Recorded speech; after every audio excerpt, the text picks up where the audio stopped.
మిత్రులందరికీ మీ అనేకానేక ఛానల్ వారం వారం సమర్పిస్తున్న ఆధ్యాత్మిక ధారావాహిక శ్రీ సాయి దివ్యకథాలలో ఈ గురువారం సంచికకు స్వాగతం, శుభస్వాగతం. మిత్రులారా, అనేక జన్మల అతిశయ పుణ్య సంచయనం కారణంగానే మనకు సాయి సద్గురు చరణాలు లభించాయి. సాయిబాబా చిన్న వయసు నుండి దేనిని తీసుకునేవారు కాదు. ఎవరి నుండి వారికి ఇల్లు వాకిలి వంటి ఏ ఆధారమూ లేదు. చిలుం పొగాకు మాత్రమే వారి వద్ద ఉండేవి. వారి మనోనిగ్రహం గొప్పది. 18 సంవత్సరాల వయసు నుండి వారి మనసును సంపూర్ణంగా జయించి ఎప్పుడూ నిర్భయంగా, ఏకాంతంగా ఆత్మస్వరూపంలో లీనమై ఉండేవారు. భక్తుల యొక్క నిర్మలమైన ప్రేమను చూసి తాను భక్త పరాధీనుని అన్న విషయం వారికి బాగా తెలియచేయటానికి వారు భక్తి ప్రేమలో చోట ఉంటారు. బాబా ఆ వ్యక్తుల్లో లీనమై నిరాకారులయ్యారు. శరీరాన్ని త్యజించిన తర్వాత కూడా భక్తుల శ్రేయస్సు కొరకు చేసే కార్యాలు ఆగిపోలేదు.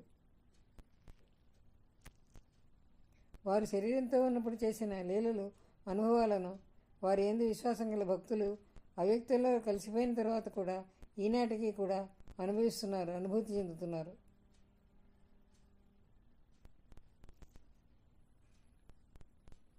పరమేశ్వరుని అస్తిత్వం ముందు విశ్వాసం మరియు పరమేశ్వరుని భక్తి శ్రద్ధలు ఇవే భక్తుని హృదయంలో ప్రమిదలు.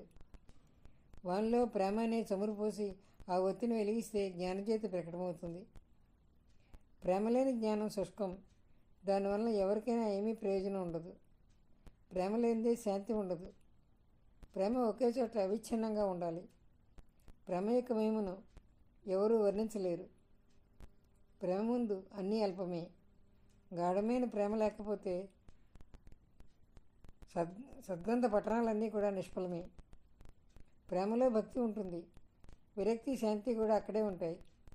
వాని వెనకే ముక్తి కూడా తన సంపత్తి సహితంగా అక్కడే తెచ్చివేసుకుని ఉంటుంది. భావం లేకుండా ప్రేమ ఉత్పన్నం కాదు.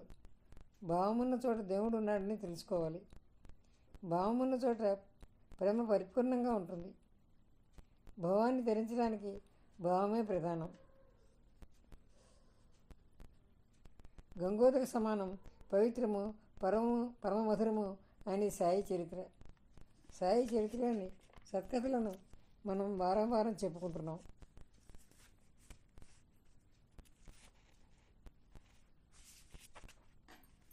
గత కొన్ని వారాలుగా మనం సపట్నేకర్ కథలు చెప్పుకుంటున్నాం.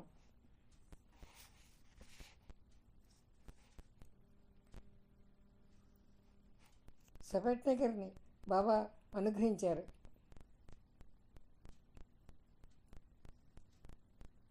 సపట్నేకర్ సమర్పించిన నైవేద్యాన్ని తాకి స్వీకరించగా అతని మనసుకు ఎంతో ఆనందం కలిగింది. అప్పుడు అక్కడ ఉన్నవారు, ఇతర భక్తులు బాబా పాదాలపై పడుతుండగా వారితో పాటు సపట్నేకర్ కూడా మరల బాబాకు నమస్కరించాడు. ఆ గుంపులో ఒకరి తలలు మరొకరి తలలతో ఢీకుంటున్నాయి. అప్పుడు బాబా మెల్లగా సపట్నేకర్తో, అరే, మాటిమాటికి ఎందుకు నమస్కారంపై నమస్కారం? గౌరవాదరాలతో ఒకసారి చేస్తే చాలు అని చెప్పారు. ఆ రాత్రి చావుడి ఉత్సవం. సపట్నేకర్ ఎంతో ఉత్సాహంగా చేతదండం పట్టుకుని ఆనందపరవశంతో బాబా పల్లకి ముందు బయలుదేరాడు. ఈ చావుడి ఊరేగింపు ఉత్సవాన్ని గురించి మనం చెప్పుకున్నాం గత సంచికల్లో. ఆ రాత్రి బాబా అగాధలీల. సపట్నేకర్కు బాబాను చూస్తుంటే పాండురంగం చూస్తున్నట్లే అనిపించింది. తరువాత అతడు తన తిరుగు ప్రయాణానికి బాబా ఆజ్ఞను కోరగా వారిని భోజనం చేసి వెళ్ళమని అనుమతిచ్చారు. బాబా ఆజ్ఞను కించిత్తైనా జవదాటకుండా బయలుదేరే ముందు బాబా దర్శనానికి వెళ్ళాడు సపట్నేకర్. ఇంతలో అతని మనసులో అకస్మాత్తుగా ఏదో ఆలోచన లేచింది. ఇప్పుడు బాబా దక్షిణ అడిగితే ఎలా ఇవ్వగలను? దగ్గరున్న డబ్బు అంతా ఖర్చు అయిపోయింది. బండి బాడుగకు సరిపడ మాత్రమే మిగిలి ఉంది.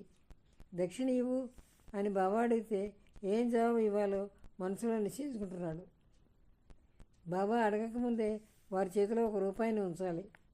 బాబా మరలా అడిగినప్పుడు మరొక ₹1 ఇవ్వాలి. ఆ తర్వాత లేదని చెప్పాలి. రైలు బండి ఖర్చుకు మాత్రమే దగ్గర ఉంచుకున్నానని బాబాతో తను స్పష్టంగా చెప్పాలి అని నిర్ణయించుకుని బాబా వద్దకు వెళ్ళాడు.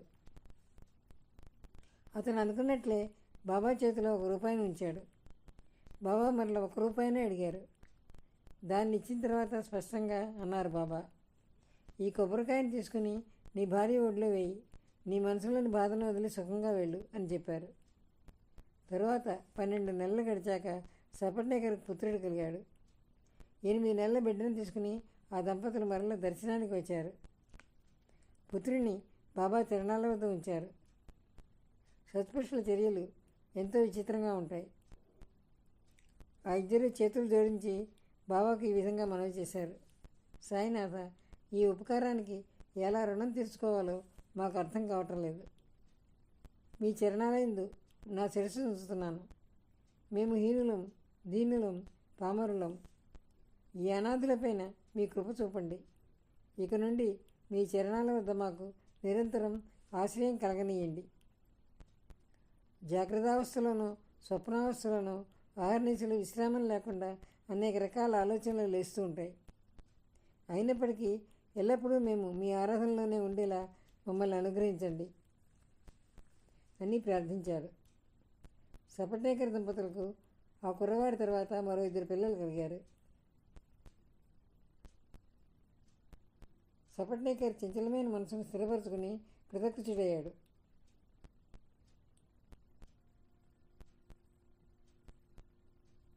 మిత్రులారా, సాయిబాబా సుగుణాలను ప్రజలు వర్ణిస్తుంటే దోషాలను చూసేవారు వారిలో అవగుణాలను మాత్రమే వెతికి చూస్తారు. స్వార్థంలో కానీ పరమార్థంలో కానీ ఏ శ్రద్ధ లేక దోషాలను మాత్రమే చూడటం వారి ఉద్దేశం, వారి నైజం. సాయిబాబా కనుక సత్పురుషులైతే వారు తమ మహిమను యొక్క అనుభవాన్ని నాకు కలిగించాలి. నాకు ఏ అనుభవము లేకపోతే నేను వారిని ఎలా నమ్మను, అసలు నమ్మను అని అంటూ ఉంటారు. ఈ విధంగా ఆలోచిస్తూ కేవలం బాబాను పరీక్షించాలనే ఉద్దేశంతో వెళ్ళిన వారికి కోరికలు కూడా బాబా తీర్చారు. చమత్కారాలేంది ప్రీతికల ఓ భక్తుని కోరికను బాబా ఈ విధంగా అమోఘంగా ఎలా తీర్చారో వచ్చే సంచికలో చెప్పుకుందాం. మిత్రులారా, ఇంతటితో ఈనాటి శ్రీ సాయి దివ్య కథాలీలలు ఈ సంచిక ముగిస్తున్నాను. మీరు ఇంతవరకు అనేక ఛానల్ సబ్స్క్రైబ్ చేసుకోకపోతే వెంటనే సబ్స్క్రైబ్ చేసుకోండి. ఛానల్ లైక్ చేయండి. ఛానల్ని ప్రోత్సహించండి. ఓం శ్రీ సాయినాథాయ నమః.